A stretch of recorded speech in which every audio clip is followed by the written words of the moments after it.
नमस्कार। देश काल में आपका स्वागत है। मैं हूं मुकेश कुमार।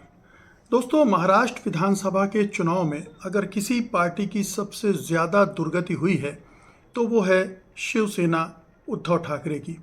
हालांकि दुर्गति तो कांग्रेस पार्टी की भी हुई है और शरद पवार की एनसीपी की भी हुई है, लेकिन इन दोनों को उतना बड़ा झटका नहीं कहा जा सकता है जितना कि शिवसेना को उद्धव ठाकरे की, क्योंकि उद्धव के पास विकल्प बहुत सीमित है।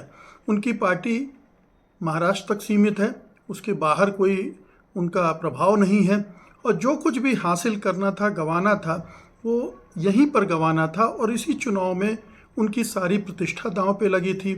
उन्हें प्रूव करना था कि जो बाला साहब ठाकरे की विरासत है उसके सच्चे हकदार वही हैं, और आगे की राजनीति के लिहाज से भी उनके लिए बहुत ज़रूरी था कि वो अच्छा परफॉर्म करते, लेकिन वो नहीं कर पाए हैं। कांग्रेस की बात है तो कांग्रेस एक राष्ट्रीय पार्टी है, एक स्टेट में झटका मिलता है, दूसरे स्टेट से कुछ हासिल हो जाता है तो वो उसका खेल चलता रहता है। और जहाँ तक शरद पवार की एनसीपी का मामला है तो उनकी जो दूसरी टुकड़ा है अजीत पवार के पास, उसने अच्छा परफॉर्म किया है। तो कमोबेश ये एक घर की पार्टियां हैं, आगे पीछे इनको एकजुट हो जाना है, मिल जाना है, घरेलू मामला है। और शरद पवार अपना खेल खेल चुके हैं, अब उनकी पारी खत्म हो गई तो उनके लिए कोई ठीक है, प्रतिष्ठा उनकी भी गई, लेकिन उनका खेल अब समाप्त है। तो ये दोनों पार्टियां आगे चलकर एक हो जाएंगी, क्योंकि परफॉर्मेंस दोनों का मिलाकर ठीक ठाक अच्छा रहा है। मतलब दोनों पार्टियों के अगर देखें तो 50 से ऊपर ज़्यादा से ज़्यादा सीटें आई हैं। लेकिन उद्धव ठाकरे के लिए बड़ी चुनौती हो गई है। अब वो कैसे सरवाइव करेंगे, ये एक बड़ा चैलेंज है उनके सामने, क्योंकि रास्ता एक तरह से बंद हो गया। अब उनके पास क्या विकल्प हैं, ज़रा इस पे गौर कीजिए। पहला विकल्प तो ये है कि वो महाविकास अघाड़ी में बने रहें और पुरजोर तरीके से अपनी तैयारी करें, अपने जनमानस को जागृत करें और फिर संघर्ष करते हुए 5 साल इंतज़ार करें। मुंबई महानगर पालिका के चुनाव होने हैं, उसका इंतज़ार करें, और जो दूसरे चुनाव बीच में आएंगे उसमें अपनी सक्रियता दिखाकर अपनी उपस्थिति को बनाए रखें।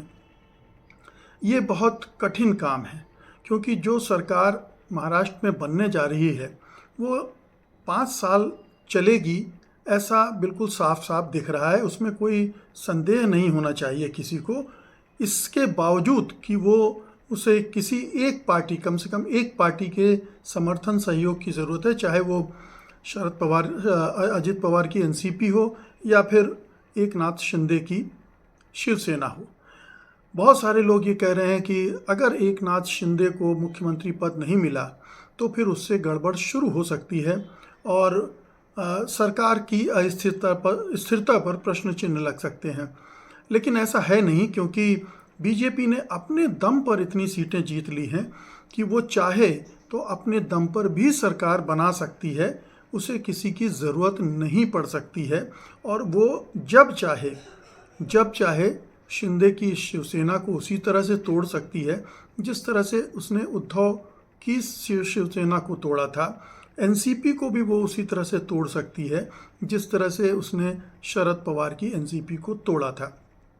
ये भी आपको बता दें कि अजित पवार की एनसीपी में कम से कम 5 से 7 ऐसे उम्मीदवार जीते हैं जो कि बेसिकली बीजेपी के ही हैं, बीजेपी के कैंडिडेट हैं जो एनसीपी के चुनाव चिन्ह पर लड़े थे।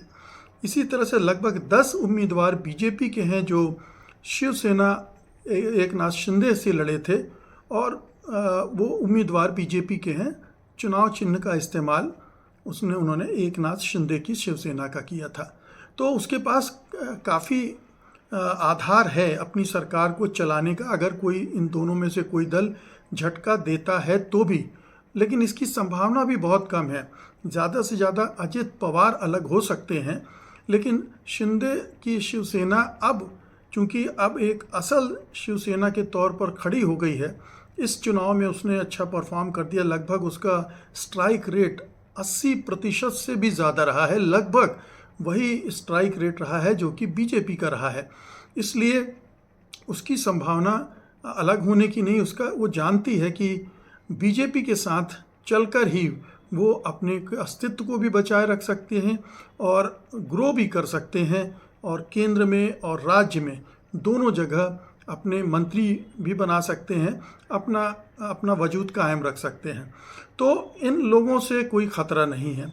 अब जो मैं पहले कह रहा था, एक विकल्प उद्धव के पास ये है कि वो इस वर्तमान शिवसेना को जो उनके पास है, जिसके 20 विधायक जीत कर आए हैं, उन्हीं के साथ अपनी आगे की लड़ाई लड़ें।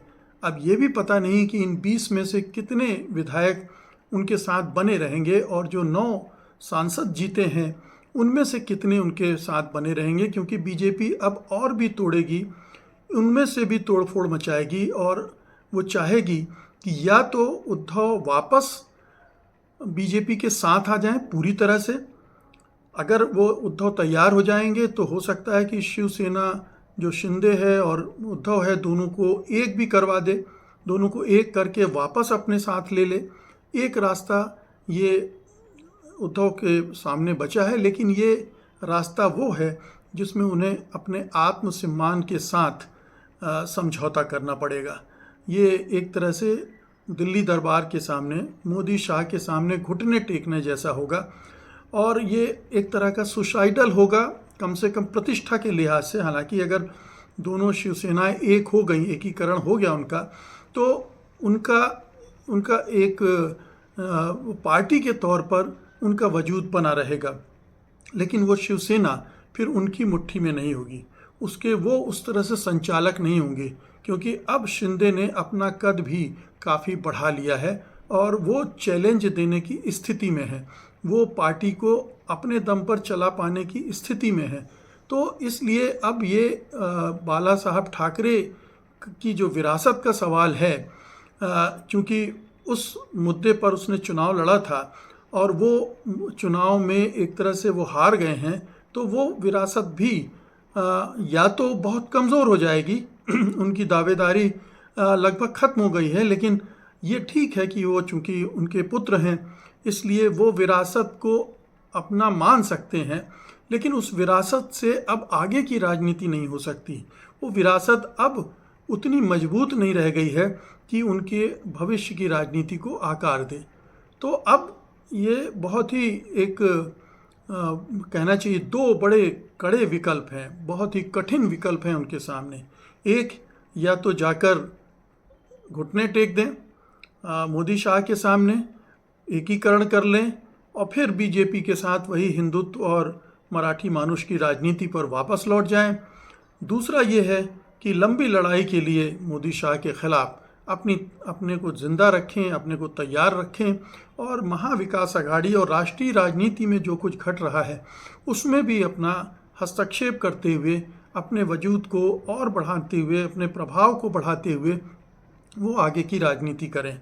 देखिए, ये तो सही बात है कि शिवसेना के साथ, उद्धव की शिवसेना के साथ, उद्धव ठाकरे के साथ बहुत ज़्यादतियाँ हुई हैं, चाहे वो सरकार ने की हो, चाहे सुप्रीम कोर्ट ने की हो, चाहे गवर्नर ने की हो, और चाहे इस बार उनके साथ मतदाताओं ने की हो। हर तरफ से उन्हें मार पड़ी है और इसके वो हकदार नहीं है। बेसिकली उन्होंने सरकार अच्छी चलाई थी, काम अच्छा किया था, और उन्होंने कोई ऐसा गुनाह नहीं किया था जिसके लिए उनको इस तरह से दंडित किया जाता। हालांकि ये भी सही है कि ये जो नतीजे आए हैं, उन पर जो प्रश्न चिन्ह लग रहे हैं, जो संदेह प्रकट किए जा रहे हैं, वो भी अपनी जगह दुरुस्त हों।